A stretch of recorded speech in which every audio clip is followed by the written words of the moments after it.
All right, and I think we will go ahead for time, get started, but Beth and Erica, if you want to keep an eye too on the waiting room, and if you see anyone hop in, please feel free to let them in. But thank you everyone so much for joining us and for this Tuesday afternoon call discussing Wisconsin Farm to School and the cuts that have been made to farm to school programming. My name is Allison Path Harris. I serve as Farm to School Director of REAP Food Group. REAP Food Group is a nonprofit based in Madison, Wisconsin. We've been around about 25 years. REAP Food Group teamed up with Rooted and Wello to bring together this conversation, and I want each of my colleagues to introduce themselves. Maybe we'll go Erica and then Beth. Sure, thanks, Allison. My name is Erica Krug, and I work as Farm to School Director for Rooted. Rooted is a nonprofit also based in Madison. We're committed to collaborations in food, land, and learning.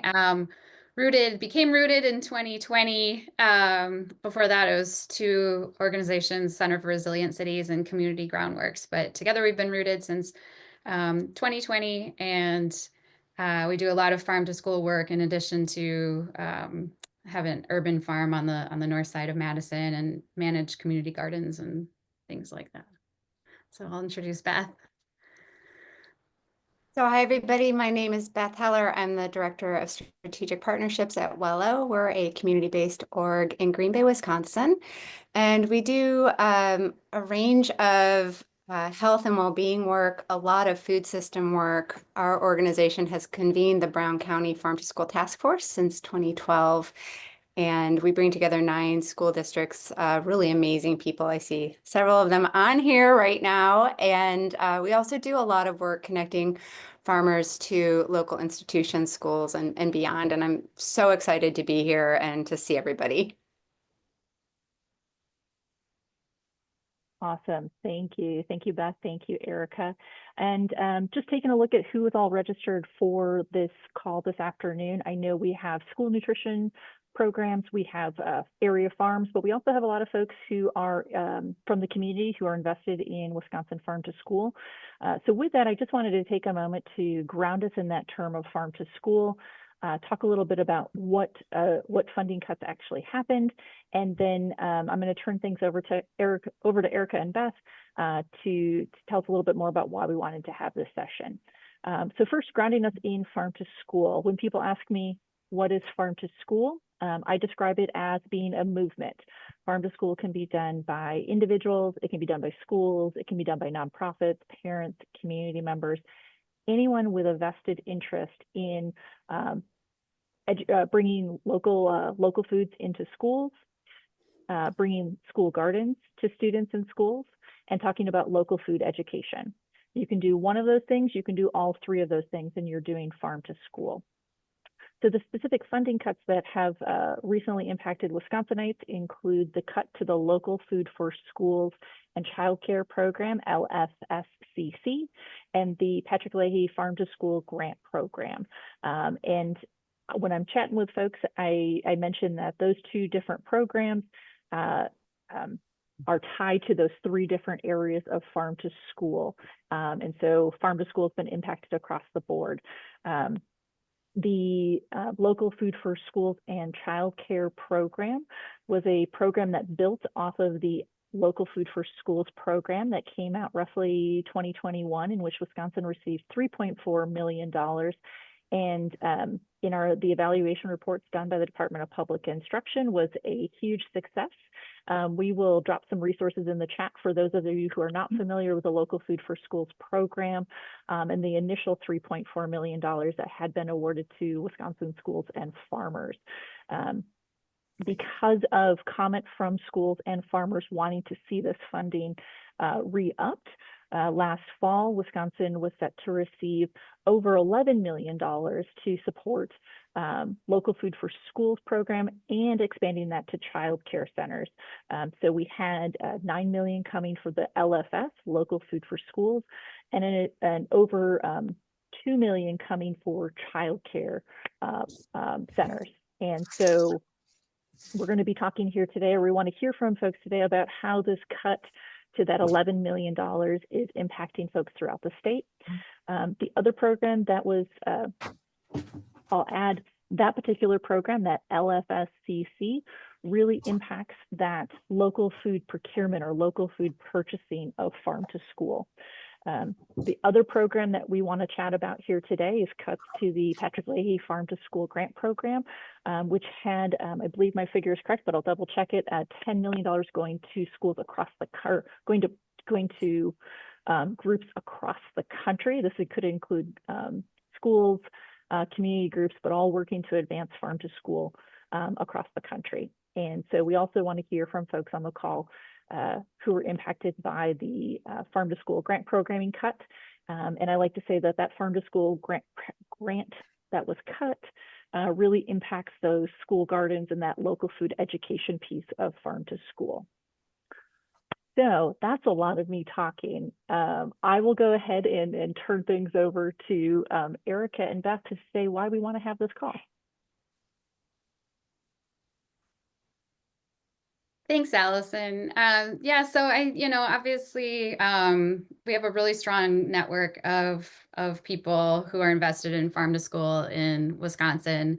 So I think a main idea was for us to come together and share stories. I've been noticing, if you get the National Farm to School Network communications, they've been asking people to share their stories, and I think that's really important. And so I think, on a local level, I think hearing from everyone who's here today and continuing to listen to each other's stories, and then get those stories out into the media and to our representatives and to anyone who will listen, so that we can, work together to ensure that we continue to have funding for all these really important, projects that we've been doing, like Allison talked about. I know that, we have a lot of grantees right now from the Lake Michigan Innovation Hub, and all these projects that we've been working on. So we have a lot of amazing farm to school work happening here in the state. And I just think it's more important than ever that we are connecting with one another to share resources, share opportunities for funding. And that's that time of mutual aid. How can we all lift each other up right now?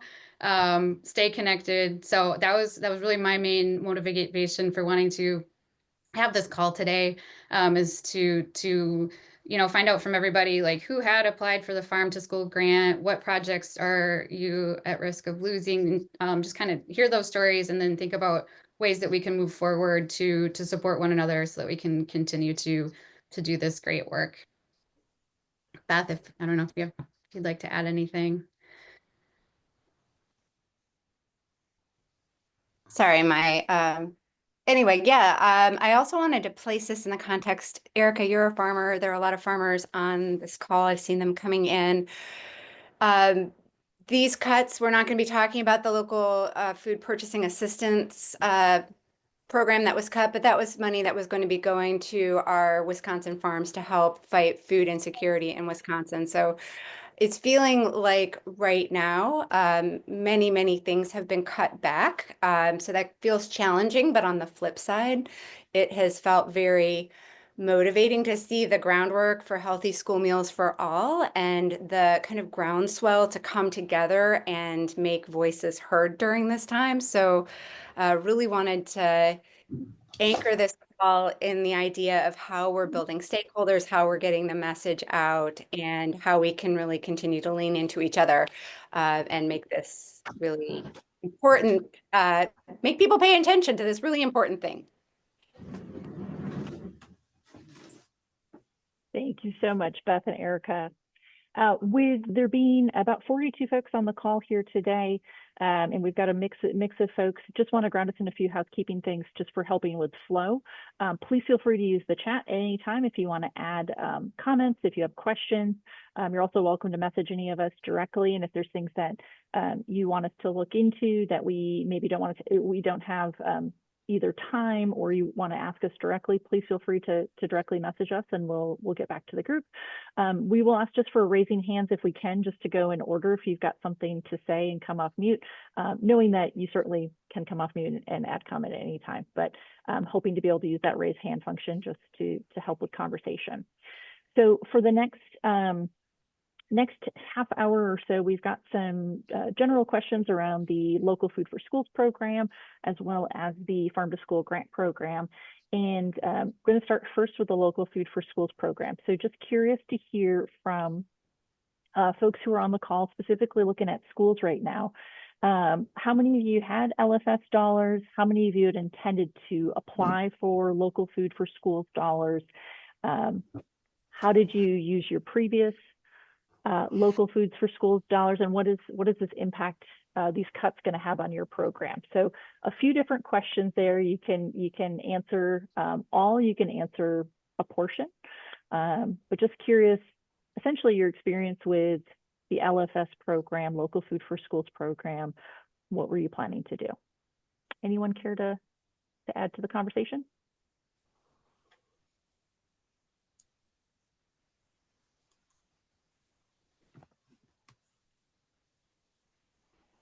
Go for it, Mike. I waited to see if somebody else would talk. We did the local food for schools program. I think our grant was around $25,000. We spent it on local apples, local pork and local beef. We continue to do that this year. In fact, our local expenditures this year are going to be close to $100,000. And I was kind of counting on some of those grants coming through, which now is not going to happen. As far as how that'll affect us going into the future, we're going to do everything we can to continue to maintain as much of that as we can. However, obviously buying local beef, local pork, things of that nature is quite expensive. So we'll have to see how long we can sustain. I'm not sure.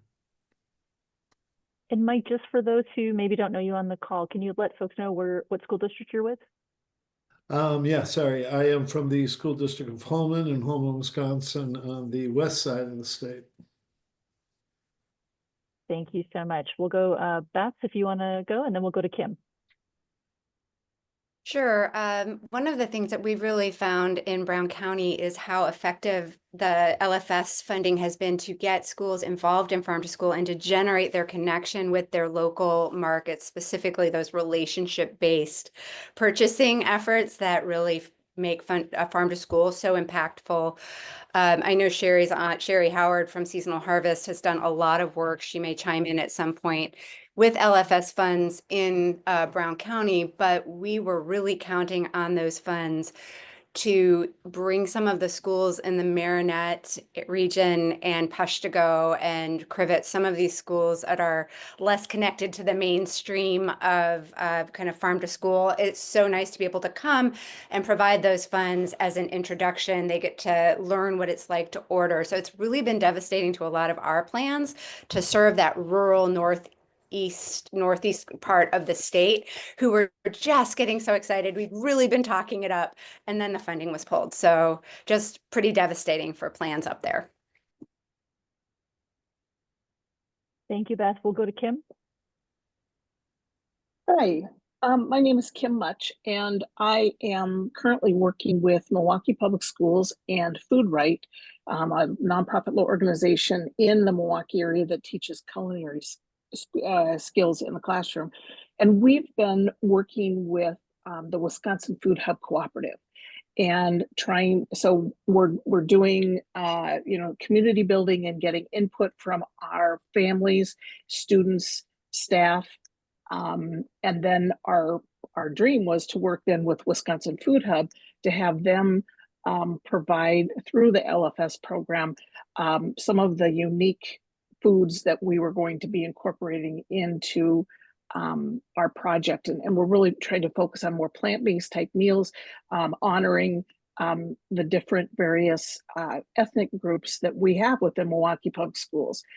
We're still going to continue with that, but it will probably be scaled back quite a bit because knowing that we would have some of those foods paid for would allow us to start and just really get a feel for it. So it hasn't stopped us, but it's really scaled back what we're planning to do. Thank you, Kim.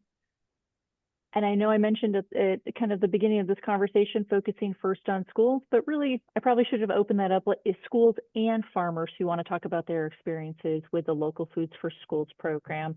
Any other schools or farmers that want to share their experiences, or does anyone have any questions for Mike or Beth or for Kim, or in general for Local Food for Schools? Yeah, Caitlin, go for it. We were lucky enough to have money through Seasonal Harvest who applied for the funding, and it was really great to be able to go on and put my order in and not have to worry about, how much I was spending. I couldn't tell you how much we received because they did all of the tracking of the data, but it was wonderful for so many reasons for our district, and it is scary and sad to see that that money is going away.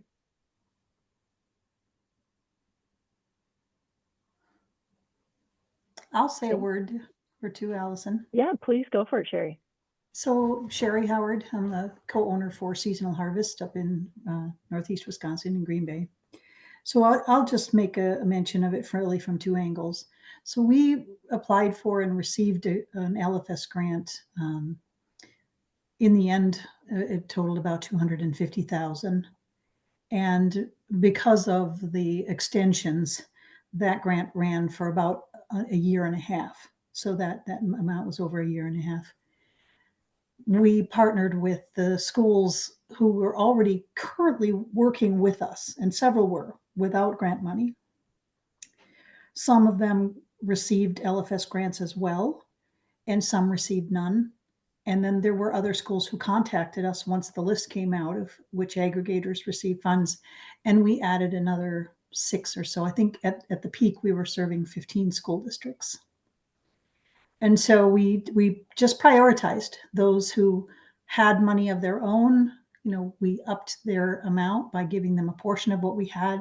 Those that had none received a little more, depending on the size of the school and how much food they could actually take in a week's time. That was part of it too. And the ball that got rolling from that program over that year and a half really has never stopped rolling. It's been an amazing journey. So the grant money ended in June, and now almost 9 months later, we still have amazing participation. Not all the schools, some of the ones who jumped on because they knew who we were jumped off when it was gone, but still, we were extremely pleased with our core group here and the amount of food and different kinds of food that they're eating because of this grant that they probably would have never tried before that. On the farmer side, I can't understate the stability that a grant like this brings to the farmers.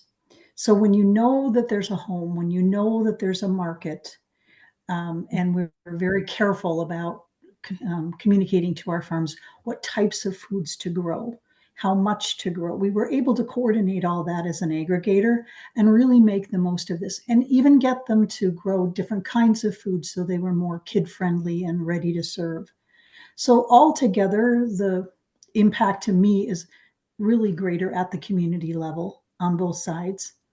It doesn't mean that we won't continue, because we will, because we've shown that we can over the last 9 months. But I think what it does is impede the growth of developing what I call our local food system. And that's all local, all over the state. And it's a shame because we were the safety net during the pandemic. This all came out of the pandemic, and the small farmers stepped up to create a safety net and keep the continuity of the food supply going. And so that infrastructure is now in place and it's still operational. And without that grant money, there's some risk that we won't have that continuity, that we'll lose some of that infrastructure. And that would be a shame, because we have a proven model that can be a supplement to our regular food system. Thank you so much, Sherry. Ellen Russo, I see your hand raised. You can go for it.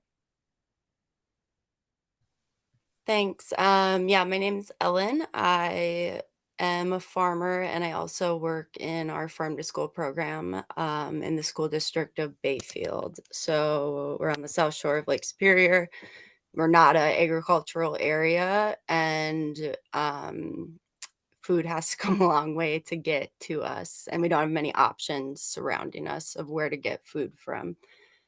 We participated in the first round of LFS funding. It was great. We utilized the Wisconsin Food Hub for a lot of our produce because we just like don't have enough producers around us to actually buy all local in our area. Um, but I'm also a farmer. And so on the flip side of that, yeah, I see like these farmers in our area who really scaled up their production to meet the needs to be able to use this program, LFS and the LFPA. And I do really worry about the impacts to them in an area that generally doesn't have a huge amount of agriculture. So yeah, from a rural perspective, this is like a huge loss for northern Wisconsin schools to not have these funds available to purchase local food. Thank you, Ellen, for sharing. I have a question that that I've been asked, and this is directed probably at Ellen and Sherry and other farmers on the call. Folks have been asking if farmers have already been planning on that money. Have seeds been bought? Have plans been made, knowing that this cut happened in March? I'm curious if anyone can speak to, speak to how much has been done on the farmer side already.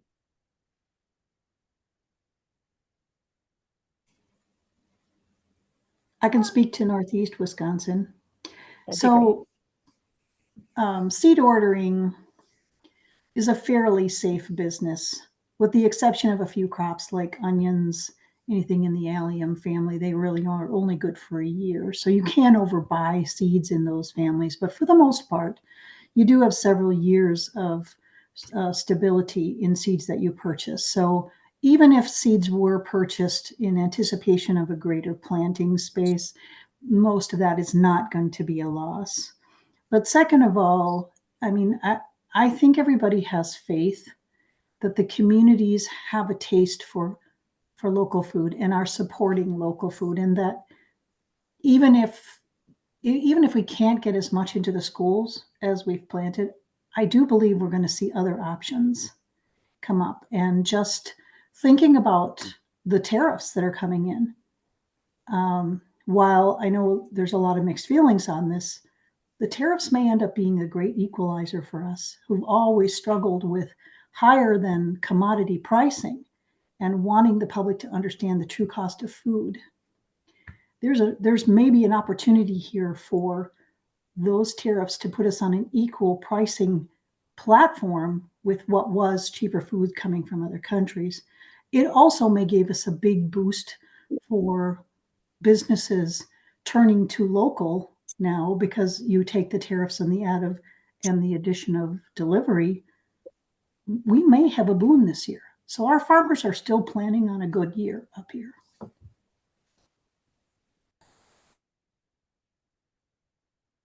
Thank you, Sherry. I received a message from Catherine Hansen in the chat, who can speak to the childcare portion. And with that, so Catherine, I'll have you go next, but two, I'll add if anyone is on the call who wants to talk about the childcare portion as well, please feel free to add in. But Catherine, you can go ahead and unmute and share. Thank you. Yeah, my name is Catherine Hansen. I'm here from the Wisconsin Early Childhood Association, and I work as a food systems coordinator, helping connect childcare programs with local food through CSAs, connections with farmers, as well as providing professional development and technical assistance on learning how to grow food.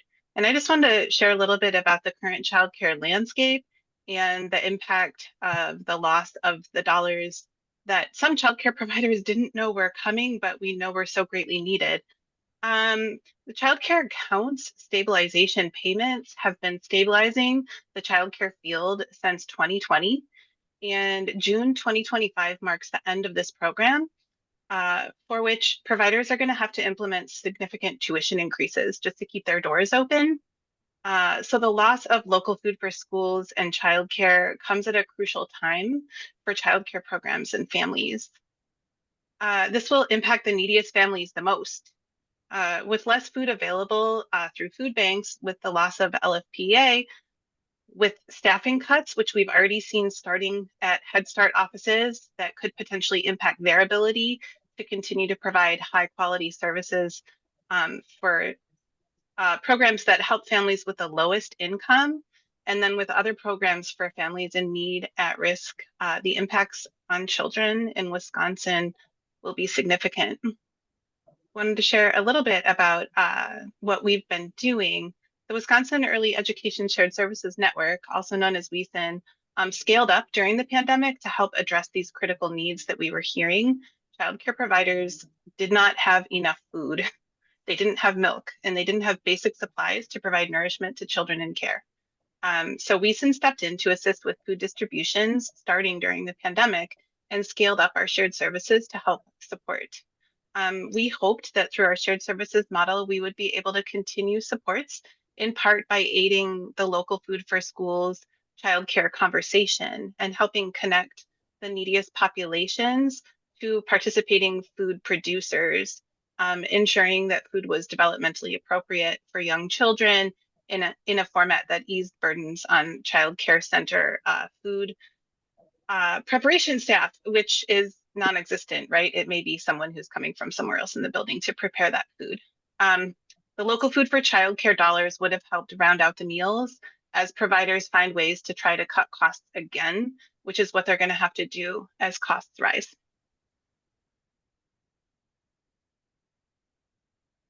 Thank you so much, Catherine. Want to open it up? Does anyone else? Beth, go for it. Catherine's comments just brought home a piece of this that I haven't heard talked about as much. Many districts are buying local food, and they bought it before we had LFS, and they'll buy it after we had LFS. Often those are districts that can charge more prices. They have families in the district that are willing to pay more for organic. They can use this as a marketing tool, which is great, and we're all for that, and we absolutely want that to continue. One of the things about LFS is that it made that food available to schools that maybe didn't have those same factors at play in the price points that they could offer, they could do, or the kinds of a la carte items they could provide. And so for me, I feel like this idea of LFS, it was also equitable, right? It made things available to groups. And I want to for me, that's just something that I keep hearing. And I want to just elevate that to the group, or just see if that resonated for anyone else on the call.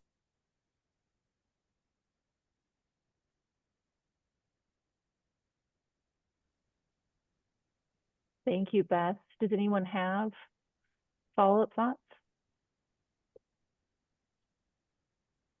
Yeah, I'm sorry. I missed a little bit of what you said, Beth, but I would agree that it is the LFS for us was a great way for schools to increase our purchases and continue finding things that we can continue to purchase in our districts and continue to bring healthier food to kids. I do feel for the other organizations that have a harder time bringing these fresher products into their childcare centers or food banks. Those ones I think are going to take an even harder hit than we will. And hopefully, hopeful that going forward, there might be new legislation that maybe comes out from the other side that would allow more spending in the way we kind of got used to in the past.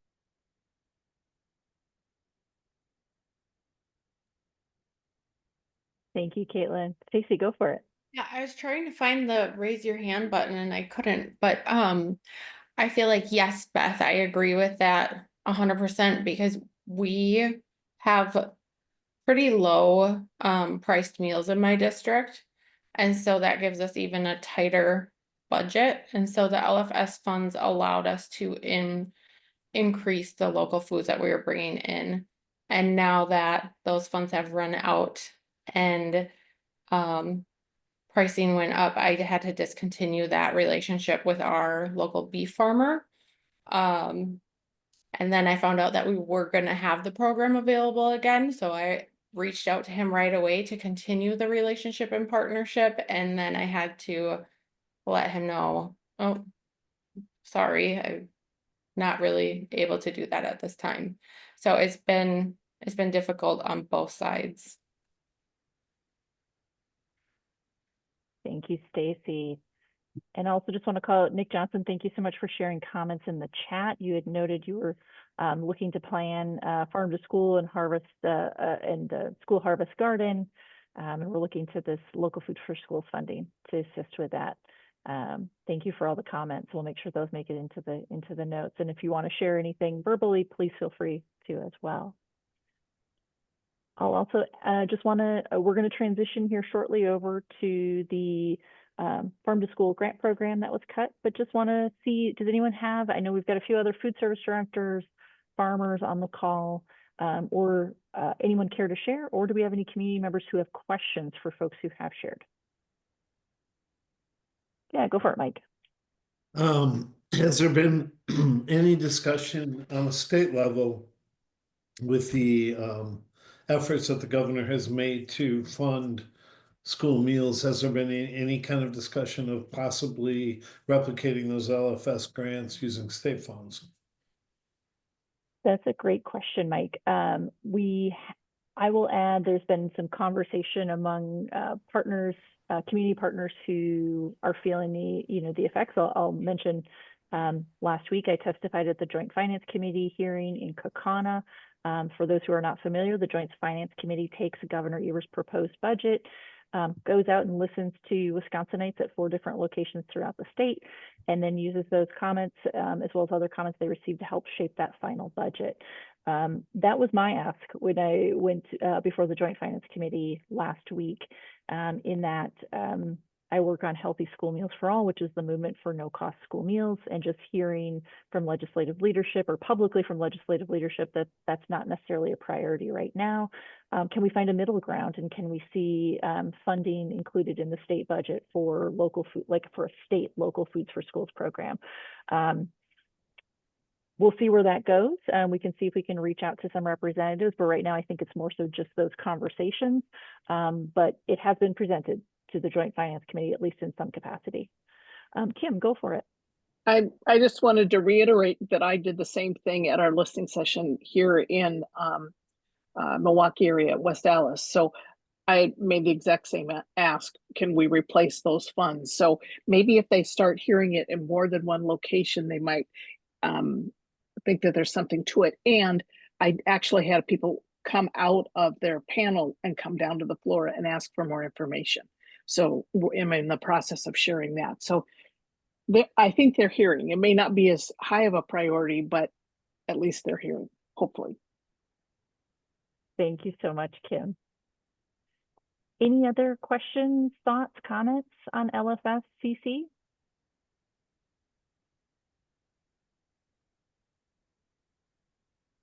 Hearing silence, I'm going to transition things over to my co-host, Erica, to lead some questions on the Farm to School Grant Program. Thanks, Allison. So we wanted to spend a few minutes talking about the Patrick Leahy Farm to School Grant. Rooted had applied again for it. We received it, I believe in 2021. This was the first year we were eligible to apply again, so we were really excited. Spent a lot of time, as you all know, and have gone through working on that, and found out, I think officially it was over our spring break. We got the email saying that it had been canceled for this year. So wanted to find out from you all in regards to the Farm to School grant. Really curious about who had applied this year. What would the grant have allowed you to do? Are you having to make changes to your programming with the cancellation of the grant? Additionally, if you have any messages that you would like to share with federal elected officials or the media, I know we have a couple members of media with us as well today. So just wanted to open up the floor to people to share about the cancellation of the Farm to School grant.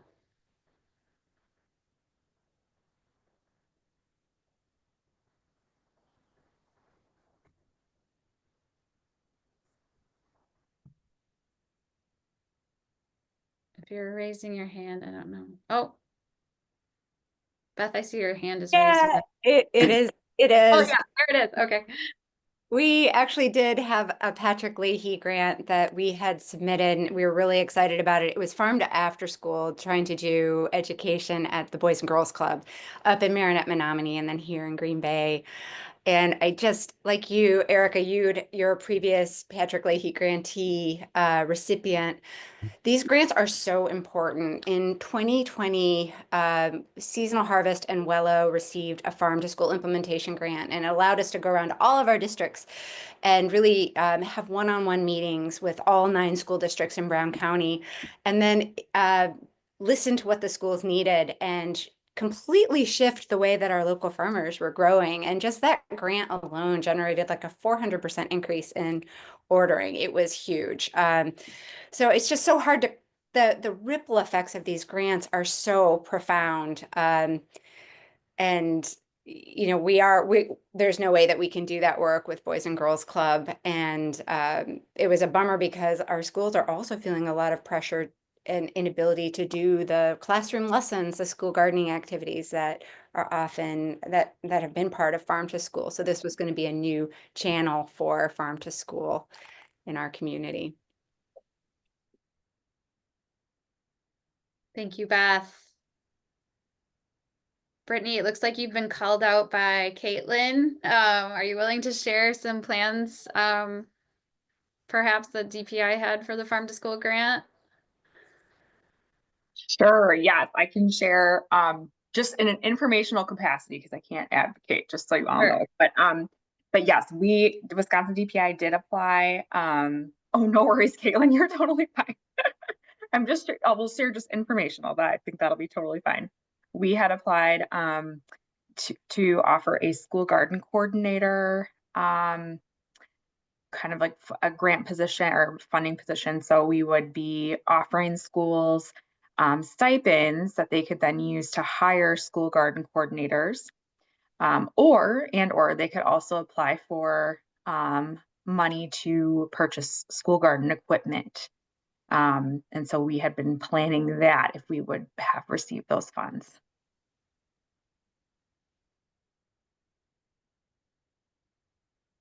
Thanks, Brittany. I'm gonna say she was underselling it a little bit because it was one of the coolest things I heard about. It was this whole course for these people. It wasn't just like, hey, here's your position. It was like all these different training opportunities and educational things that were involved in it too. It was really cool, and it was very disappointing to see that the funding got cut from that program. Yeah, and as somebody who has worked as an elementary school teacher, who worked with school gardens, and now in my role as farm to school director, I would say one of the most important things we can do as support organizations or you know, in the schools is to advocate for that coordinator position, because it's not something that teachers should be burdened with or have the time to do right now. So yeah, Brittany would have been an amazing project. Does anybody else want to share about a past project or current? I'll jump in here as a participant and just add real quick. While REAP Food Group hadn't applied for a farm to school grant this time around, I had time or letters of support on 2 different farm to school grants. And I think the thing that I'm most bummed to see is just it's that capacity and that relationship building that comes from those farm to school grants. Having dedicated time to be able to think through these projects with partners and to be able to grow them and to support school nutrition programs. So even though we didn't apply for one, had letters of support, or had time on grants, and just sad to see those projects won't be happening this year. Fran, you want to share? Hey, thanks, Erica and Allison, and for folks on the call for sharing. I think it's really important that we have these gatherings. We're in solidarity and using our, being sounding boards for one another. So I appreciate you creating this space. Just wanted to let folks know that our office we're in the very early process of drafting a bill that would fund the Wisconsin LFPA project or program and to put GPR dollars in there. I'm staying nauseously hopeful that we'll have a budget and that the budget request for funding that program remains in it. But I think it's important that we have legislation ready in case I have talked to Republicans about it, and I'm hoping to find a Republican co-author. But for now, we're still in the very early stages. Waiting to hear back from DATCAP and would love additional stakeholder input. So I'll pop my email in the chat. And if folks want to go on a call about it, I'd be more than happy to receive feedback from you all. Thank you, Fran. And I just had a question on that. Is that specifically to do the local, the LFPA, kind of what I think of as the sister program to the LFS here in the state? Yes. Gotcha. Specifically the LFPA. That's the one that's current. I believe there's, Current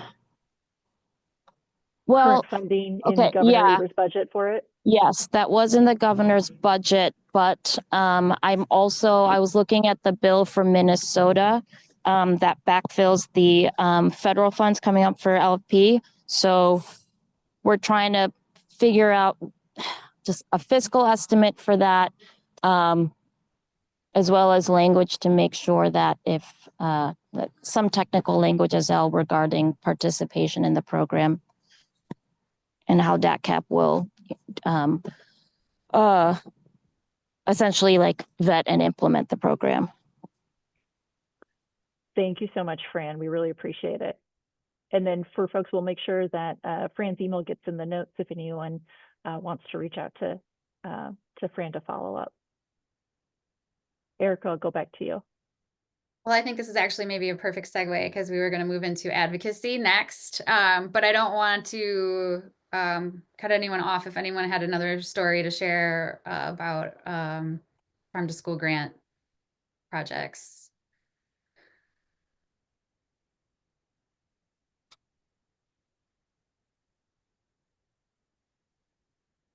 Okay, and I also wanted to call out earlier in the chat that we do have a representative from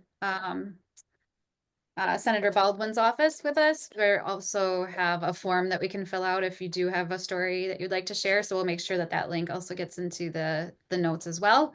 So we're going to move into the advocacy kind of action steps portion of the meeting. So I'm going to pass it over to Beth.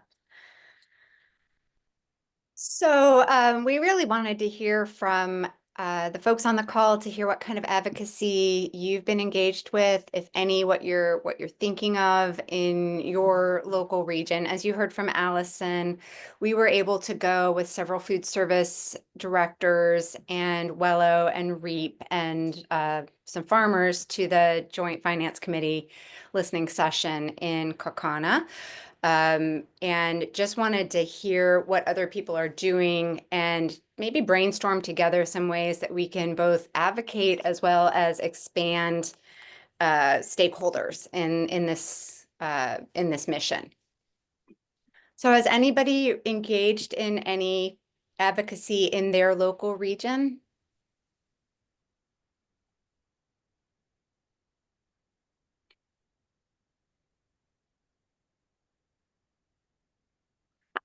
Actually, just a question here. How many of you on the call who might be nutrition directors or food service directors have had direct conversations with your district admin about this situation?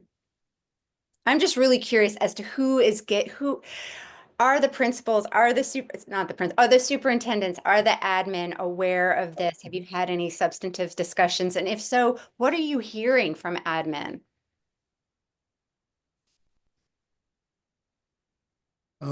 I've had the conversation with my administration.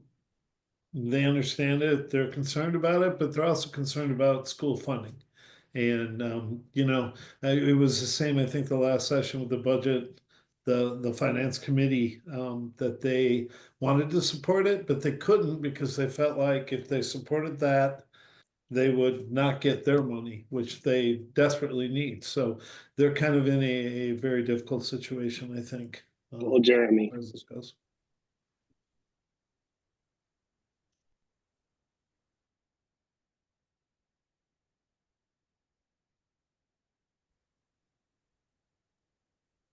Thank you, Mike. Anyone else? Seeing a few comments in the chat, Jennifer and Caitlin. Everyone, many conversations with admin, everyone's concerned. Ditto to what Mike said. Anyone else care to share? Farmers, school nutrition programs, childcare centers, talking with we'll say elected officials, admin.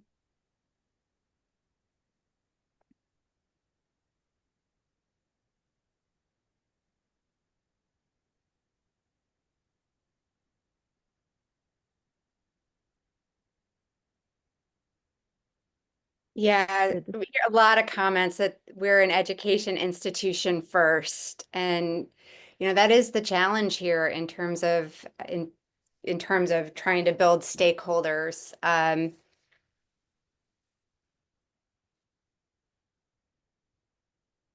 Some people saying we have a comment here, spoken with local community foundations, and that's something that we've been exploring here in Brown County as well, trying to see if there's other funding mechanisms to do some of that purchasing, some of that local purchasing, and kind of gifting that or donating that to schools.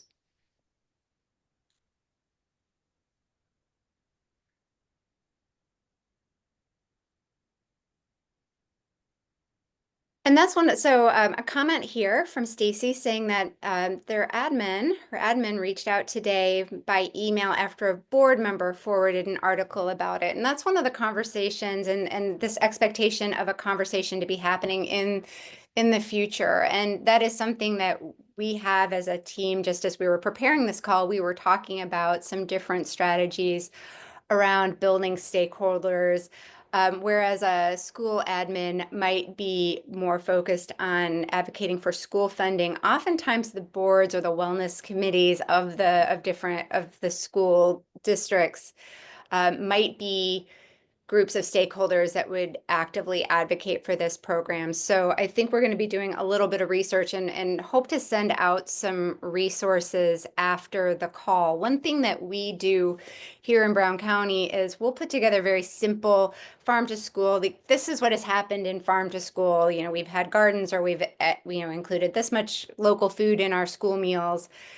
Just a one-sheeter with some facts about what's happening in the district, and making that available to our food service directors for their district, that they could present that to admin or to the school board with a comment around, and this funding has been cut. So, you know, is there any energy here in the district to advocate for these programs? So that is a strategy that we've been discussing, thinking about, just trying to think outside the box, because the need is so great and there are a lot of different competing initiatives right now in terms of funding, with so many things being cut. I'll add in here, Beth, seeing a question come in from Nick. Was there ever any grants for food service staffing?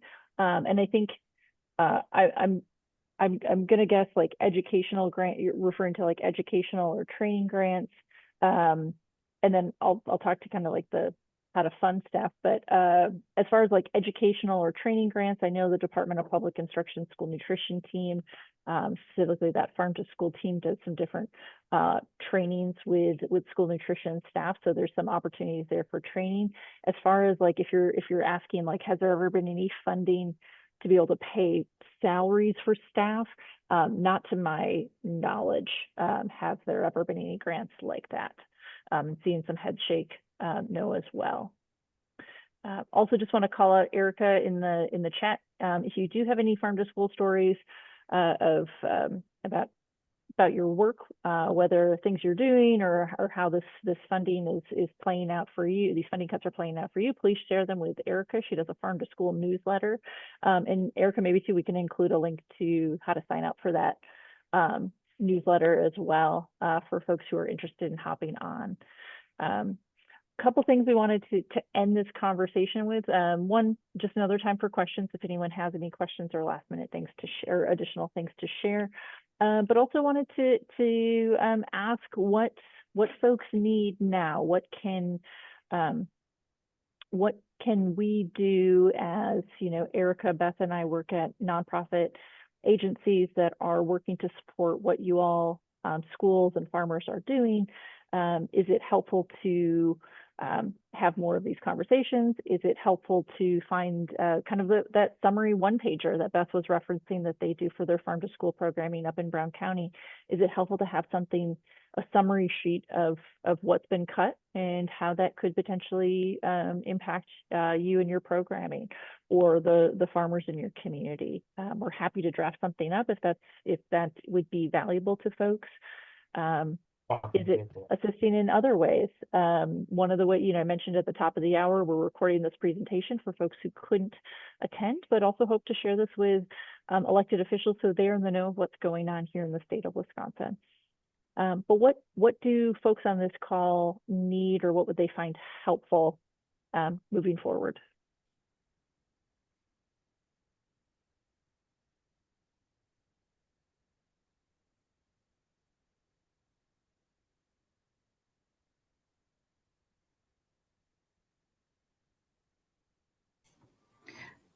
Restore funding.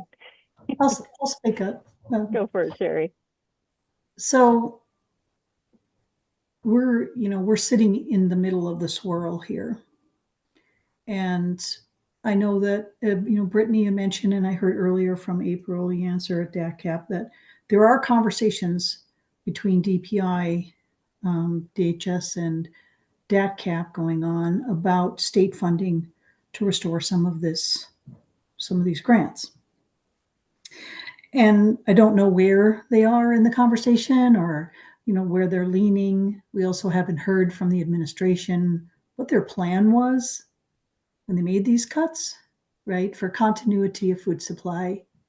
So for me right now, I guess I'm looking for a little better communication, even just directional from the state, to say, does it look like this is being pushed permanently back to the states? Is that going to be our future state? Have they heard anything? Have they heard anything about the support for these programs moving to another department within the federal government? With lack of any communication, it's difficult for us at the farmer and aggregator and community, support level to really make any plans. And I think there's what we're doing here, brainstorming some ways to move forward, is smart, but we also run the risk of stepping over each other, stepping over, potential funders. I really want to see, hopefully, some directional conversation coming or messaging coming out of the state so that we know we're all marching in at least in the same direction. I worry a little bit about a lot of work being done to put some things in place, and the right hand doesn't know what the left hand's doing. So that's my 2 cents worth. Thank you so much, Sherry. Much appreciated. Anyone else care to share, whether it's in the chat or or by speaking?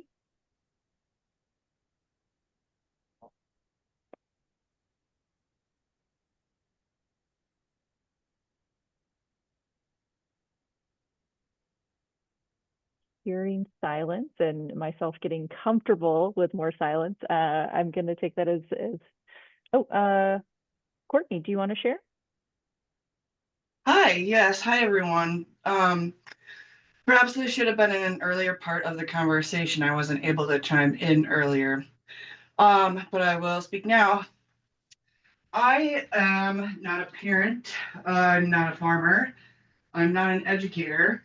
But I'm here as a taxpayer paying both federal and state taxes to let you all know that I support this.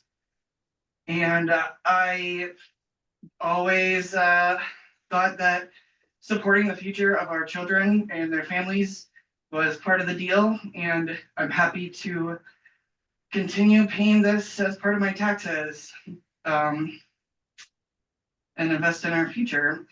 I am a crossing guard in the city of Madison for a school in Dane County, or I'm employed by the city of Madison for a school, an elementary school in Dane County. And I can see how these kids get really squirrely. I can see that kids don't show up. It makes perfect sense to me that if we were providing or continuing to provide breakfast and lunch for kids and making it free for everyone, that attendance rates are going to go up, and that's going to make test scores go up. So whatever we can do, I support this. So thanks for everyone for showing up today. Thank you, Courtney, very much for sharing your perspective. And I know I just got a comment in the chat. Ryan, I know you're here from National Farm to School Network. I know we've just got 2 minutes left, but if you're able to share some of the national perspective, that would be great. Yeah, and thank you. And my name is Ryan Bess. I'm a policy specialist with the National Farm to School Network, and I've been helping to kind of support on the federal side of things around so much that's happening. And I just wanted to share that, we are hosting a partner listening session next week with our organizational partners. And so, with so many of y'all here, I think it was, oh gosh, I can't remember who was talking about the coordination, at least at a state level. We really need this coordination also at a national level too. And so I welcome, if you haven't thought about or haven't looked into being a partner with the National Farm to School Network, I would highly encourage it. Now you can go to farmtoschool.org and learn more, and we'd be able to hopefully connect you with the link to the partner listening session, where we're going to do very similar thing that y'all are doing. And also hopefully, maybe do some initial brainstorming on strategy and next steps.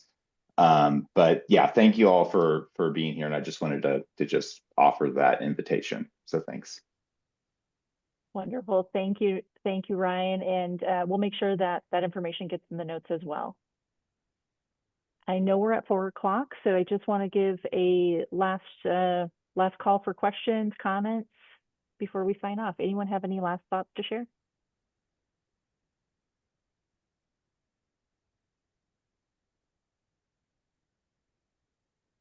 All right, hearing silence, just want to give a big thank you to everyone who joined us today. Thank you to those folks who shared in the chat and who came off mute to share their stories. Also, thanks for folks hopping on to listen into what's all going on in the state of Wisconsin. Once again, this has been recorded. It will be being posted to the REAP Food Group YouTube page. I will send a link out to everyone who registered. And then we will also have notes from this call going out as well. But if you do have any questions or things that you want to share after this call, please feel free to reach out to myself, Beth, or Erica. We're happy to take questions and have advice on next steps. So thank you all so much, and we'll let you enjoy your afternoon. Take care. Thanks, everybody.